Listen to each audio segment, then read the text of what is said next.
आज सर्वात मोठी हळदीच्या पिकात सर्वात मोठी समस्या आहे, ती समस्या म्हणजे हळदीला फुटवे न येणे. याच्यामागील कारणं भरपूर आहेत. काय कारण आहेत ते नंतरच्या आपण एखाद्या व्हिडिओमध्ये पाहू. सर्वात महत्त्वाचं की फुटवे न आल्याच्या नंतर आपल्याला आता अर्जंटमध्ये सर्वात महत्त्वाची जी फवारणी करायची आहे ती फवारणी काय करायची आहे. तर आमचे शेतकरी बंधू आहेत आशुतोष भाऊ, तुमचं नाव? गुलाब राठोड आणि आशुतोष राठोड यांची चोरंब्याला शेती आहे अर्धापूरच्या बाजूला. त्यांना मला वाटते 10-15 दिवसाखाली हे जे आहे औषध फुटव्यासाठी दिलं होतं. याच्यामध्ये जे आहे हे पूर्ण हार्मोन्स आहेत. हे बघा, हे 1 ग्रामचा हार्मोन्स आहे. त्याच्यानंतर मला वाटते हे एक आपण 5 ग्रामची पुडी होती, हे एक हार्मोन्स आहे. त्याच्यानंतर याच्यामध्ये कॉम्बी आहे आणि हे 12-61-0. हे 4 औषध करून आपण ज्यावेळेस फवारलात, जे इथून दुकानात आला होता 10-15 दिवसाखाली जवळपास की फुटवे येत नव्हती, तर आजची सिच्युएशन काय आहे तुमची? फुटवे चांगले आहे. बरं, किती दिवसाला फुटवा सुरू झालेला आहे? 8-10 दिवसापासून. 8 ते 10 दिवसापासून. ते फवारल्याच्या नंतर 8 ते 10 दिवसाला फुटवे सुरू झालेले आहे.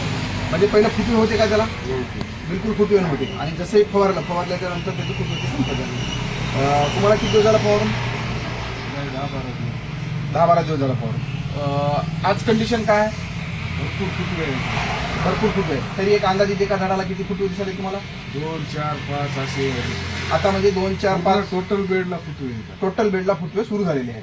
म्हणजे ही जी फवारणी आहे जी आपण केला 8 ते 10 दिवसाखाली केला होता, तर आजच्या कंडिशनमध्ये सगळे फुटवे आलेले आहेत. तर मग मला तुम्ही एक शेतकऱ्यांना काय सांगू इच्छिता की ज्याला हळदीला फुटवे नाही फवारणी करायला पाहिजे का नाही?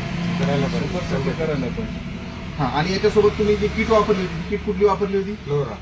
फ्लोर 10 किट वापरली. फ्लोर 10 किट वापरल्याच्या नंतर काय फायदे झाले तुम्हाला?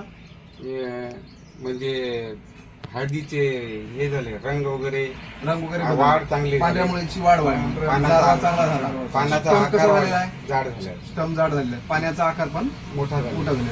म्हणजे मला वाटते फ्लोर 10 किट पण जे आता परत एकदा वापरलेली आहे ती फ्लोर 10 किट घ्या तिकडली. पहिलं तुम्ही वापरलात ना? हो.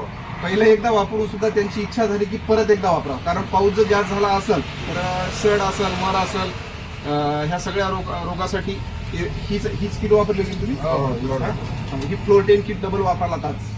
म्हणजे अति पावसाचा जर मारा बसला असेल, हळद, केळी, तुमचं कापूस असेल किंवा तुमची तूर असेल, तर याची म्हणजे याची पुढे ड्रिचिंग घ्यायला काही हरकत नाही. सर्वात महत्त्वाचं आहे शेतकरी बंधूंनो, आजच्या कंडिशनला हळद असेल, केळी असेल तर फ्लोर 10 किट वापरायची आहे. इव्हन तुमचं तूर, कापूस चिबाडलेल्या स्थितीमध्ये आहे, पाणी काढून द्यायचं आहे आणि त्याच्यानंतर हे करायचं. म्हणजे मर लागणार नाही, तुरीसारखं पीक उबळणार नाही.